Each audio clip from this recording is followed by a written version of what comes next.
Oi, gente do bem. Vamos apoiar as publicações da Fundação Bezerra de Menezes? É só curtir, se inscrever no canal, ativar as notificações e compartilhar com os amigos. Simples assim.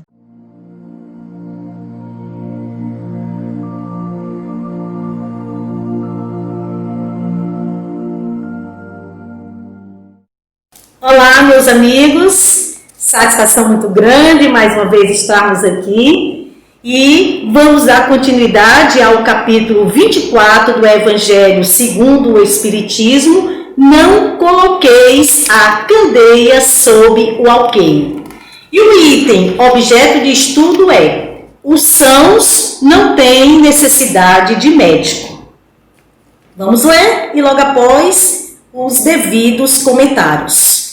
Jesus, estando à mesa na casa desse homem, Mateus, aí vieram muitos publicanos e pessoas de má vida que se assentaram à mesa com Jesus e seus discípulos. O que os fariseus, tendo visto, disseram aos seus discípulos: por que vosso mestre come com os publicanos e pessoas de má vida? Mas Jesus, tendo-os ouvido, disse-lhes: os sãos não têm necessidade de médico, mas os doentes.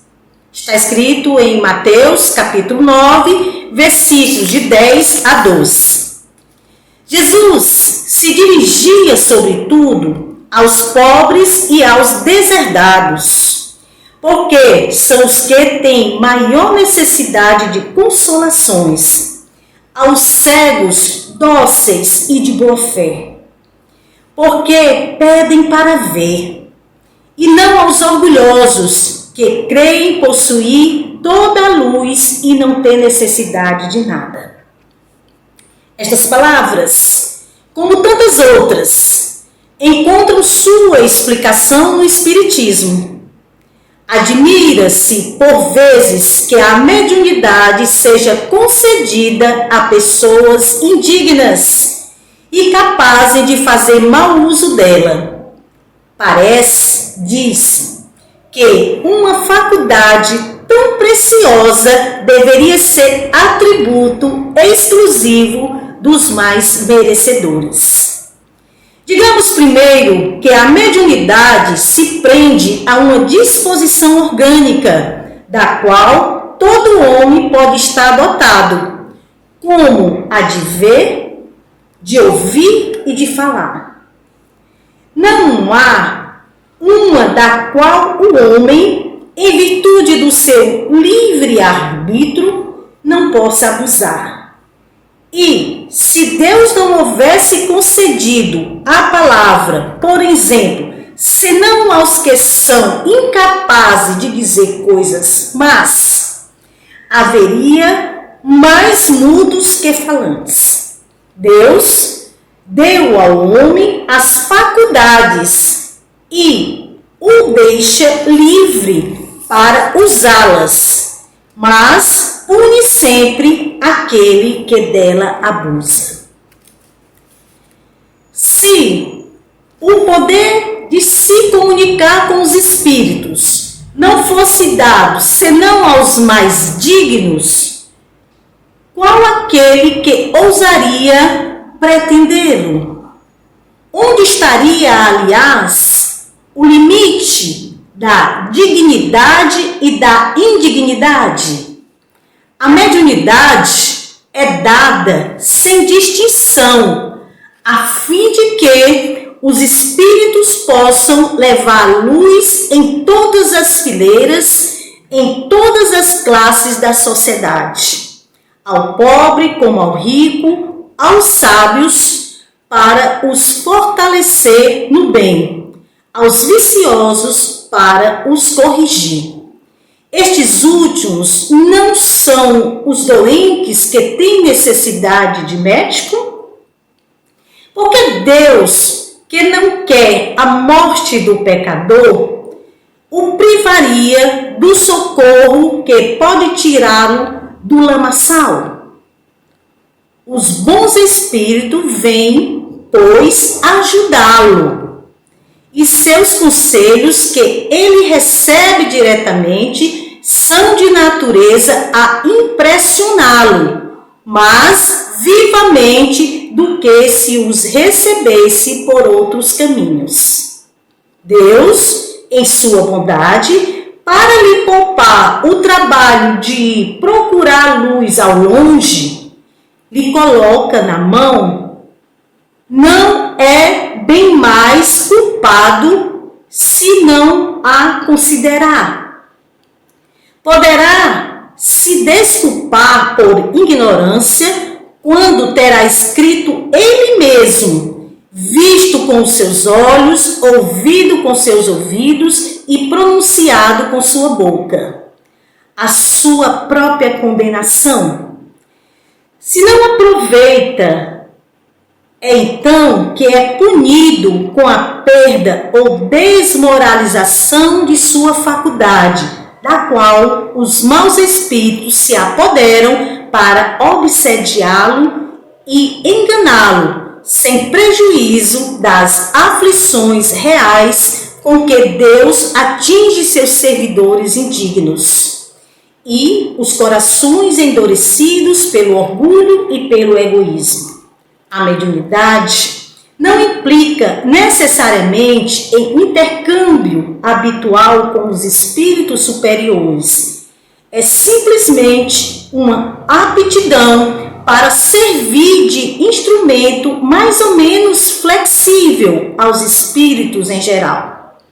O bom médium não é, pois, aquele que comunica facilmente, mas aquele que é simpático aos bons espíritos e não é assistido senão por eles. É neste sentido, somente que a excelência das qualidades morais tem tanto poder sobre a mediunidade.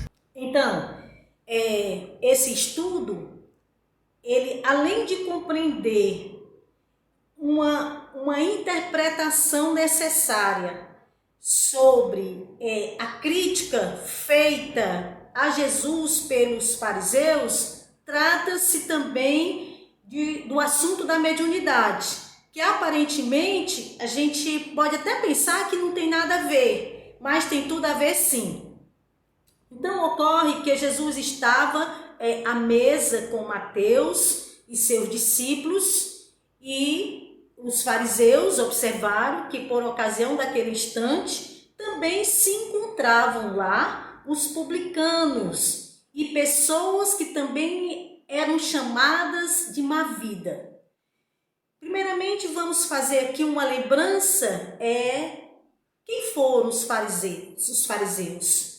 Os fariseus foram aquelas pessoas que na época viviam naquela região da Galileia e eram pessoas estudiosas do Antigo Testamento e levavam ao pé da letra a interpretação da lei. Porém, tinha um vício, que era o vício da vaidade. Eles se achavam que eram os tais, que não deveriam se misturar, pois até então não compreendiam a mensagem do Mestre. E Jesus veio com este seu exemplo de acatar, no sentido da compreensão, não só os publicanos, que eram aqueles cobradores de impostos, muito rejeitados pela comunidade da época, e também pessoas doentes no formato de viciosos, também Jesus os compreendiam, porque na concepção de Jesus, estas pessoas eram verdadeiros necessitados, porque queriam ouvir, porque tinham simplicidade e humildade no coração, porque já estavam ali compreendendo as suas faltas e buscando a necessidade do perdão.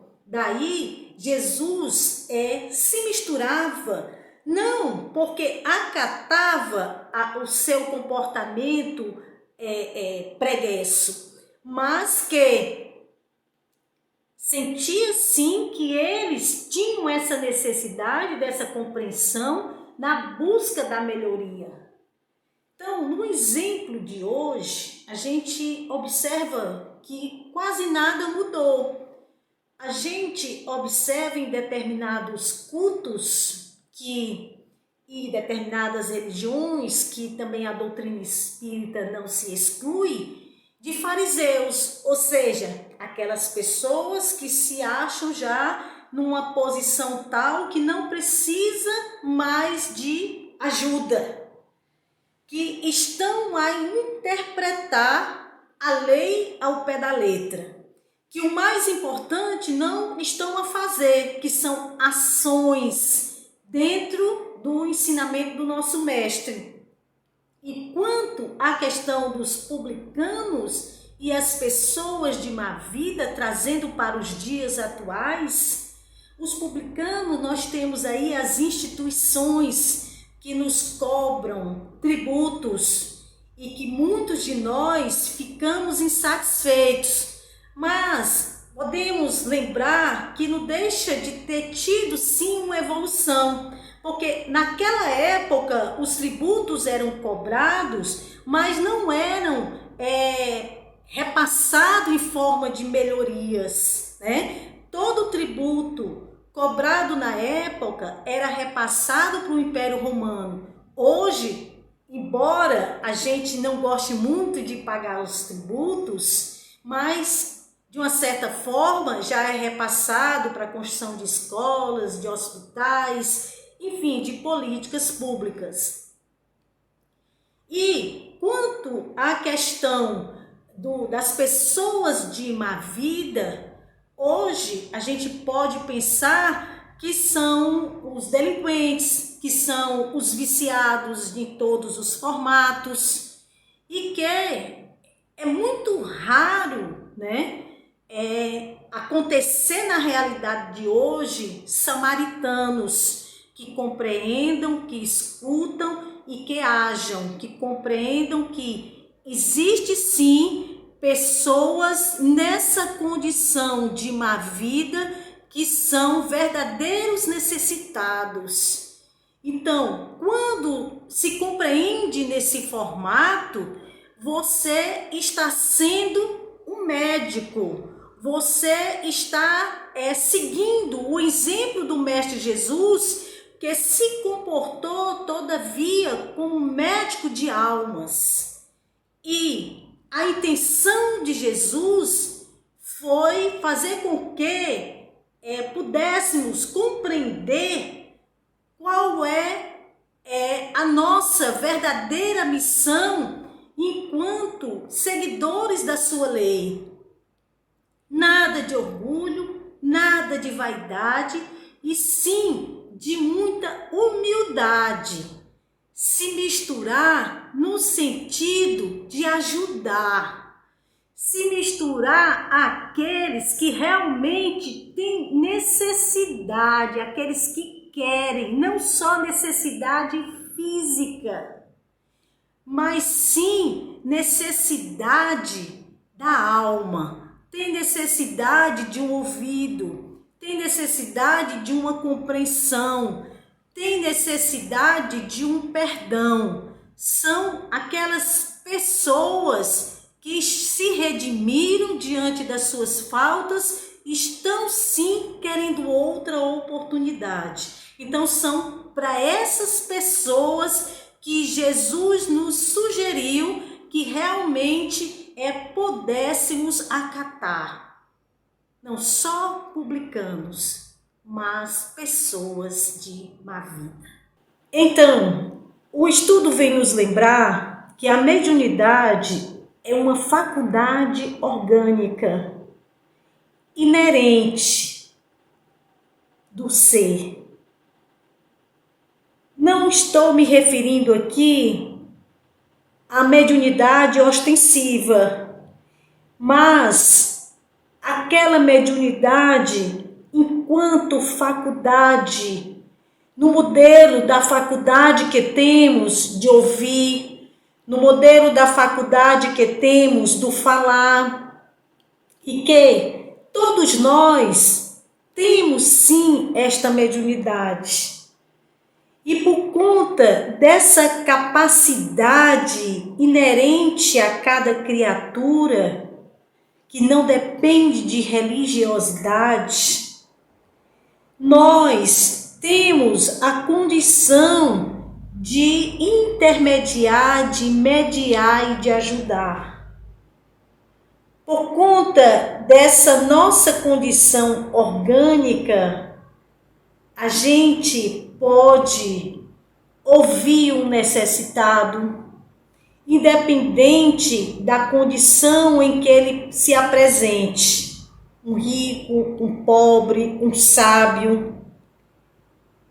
E todos nós temos essa condição de ajudar de alguma forma, que seja ajuda material, mas principalmente ajuda espiritual.